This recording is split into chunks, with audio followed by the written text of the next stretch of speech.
Hello, ഇദ്ദേഹം ആരാണെന്ന് പലർക്കും അറിയില്ലായിരിക്കും. ഇദ്ദേഹത്തിന്റെ സ്വന്തം ശാസ്ത്ര ഗവേഷണത്തിൽ 1978 ഡോക്ടർ സുനീത് മുഖർജിയുടെ കൂടെ ചേർന്ന് ലോകത്തിലെ രണ്ടാമത്തെയും ഇന്ത്യയുടെ ആദ്യ ടെസ്റ്റ് ട്യൂബ് ബേബി, അതായത് കൃത്രിമ ബീജ സങ്കലനത്തിലൂടെ ഉണ്ടായ കുഞ്ഞിനെ സമ്മാനിച്ച അദ്ഭുത പ്രതിഭാശാലി.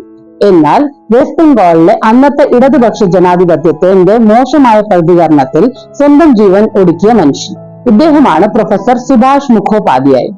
അദ്ദേഹത്തിന്റെ ജന്മദിനമായ ഇന്ന്, അതായത് ജാനുവരി 16 അദ്ദേഹത്തിന്റെ ഈ ഗവേഷണത്തിന് അല്ലേ നമ്മൾ ആചരിക്കേണ്ടത്.